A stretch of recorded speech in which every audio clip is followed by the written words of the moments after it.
Welcome to the Deep Dive. Today we're getting into something maybe hidden away in your home, the UK FuseBoard, or the consumer unit as the pros call it. Yeah, that little box. Right, it just sits there, usually in a cupboard, but honestly it's vital. It's pretty much the guard standing between your home's electrics and, well, potential disaster. So our mission today is to unpack the real cost, the often hidden cost, of putting off an upgrade. And that timeline you mentioned is really important for people to understand. The sources we looked at are pretty clear. If your unit hasn't been upgraded in, say, 15, maybe 20 years. That long, wow. Yeah, you're likely dealing with seriously outdated tech. So, okay, let's pick this off. What's the biggest, most immediate risk with this older stuff? Well, the biggest thing is just a massive safety gap. You're missing the modern kit, you know. Like what specifically? Things like RCBOs, those are the residual current breakers with overcurrent protection. They're super sensitive. And RCDs too. Plus, probably no SPD, surge protection. Right, no surge protections. Exactly. And without them, the system, it just might not react quickly enough if something goes wrong, like a faulty appliance or even a nearby lightning strike. And here's where it gets, well, quite stark, isn't it? The stats are pretty sobering. Electrical faults cause over 20,000 house fires in the UK. Every year. 20,000. That's a lot. It is. And you can draw a direct line from not having these modern RCDs or RCBOs to that huge fire risk. A modern board, properly installed, it just slashes that risk dramatically. Absolutely. And even setting aside the major fire risk for a moment, think about the day-to-day stuff. Are your lights flickering sometimes? Or does the power seem to dip when you switch the kettle or the microwave on?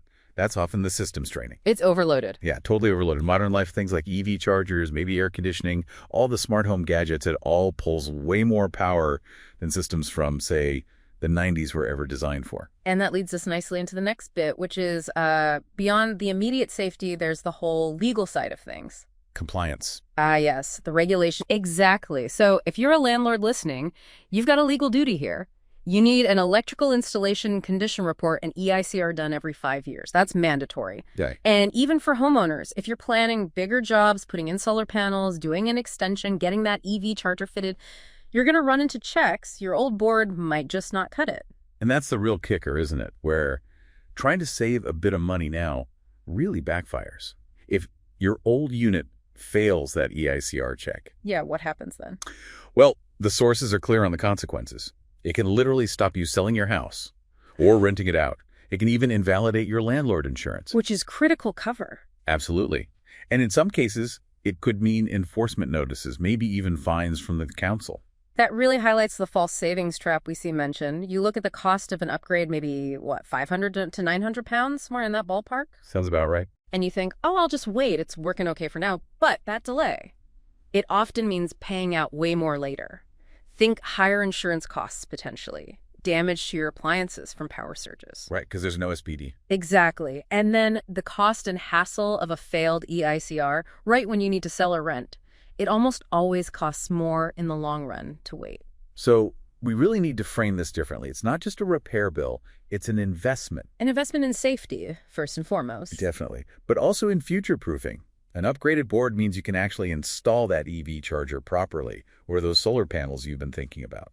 Old systems often can't handle the load balancing or surge protection needed. And the standard for an upgrade now is pretty comprehensive. It's not just swapping a box. No. What's involved? Well, a proper job involves taking out the old board completely, then installing a new metal-clad unit. That's a key safety thing now, the metal casing. Instead of the old plastic ones. Precisely. And it needs to be fitted out with all the modern protection, RCBOs, RCDs, SPD.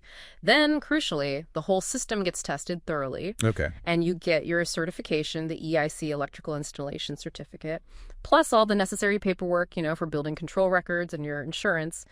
It's a proper process. Right. So for anyone listening, here's a quick checklist from what we've discussed. You should seriously think about upgrading if your current unit still has those old-style rewirable fuses. Definitely. Or if it's got a plastic casing. Yeah, good point. Or if it's, say, 15 years old or more.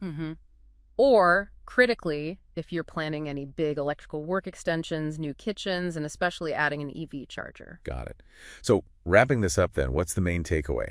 Upgrading your consumer unit isn't just fixing something. It's really a solid investment in making your home safer, making sure it meets regulations, improving efficiency, and, yeah, probably boosting its value too. It really is. It's one of those essential modernizations you can't really afford to skip. Okay, good summary. And maybe a final thought to leave people with, something that came up in the sources quite a bit.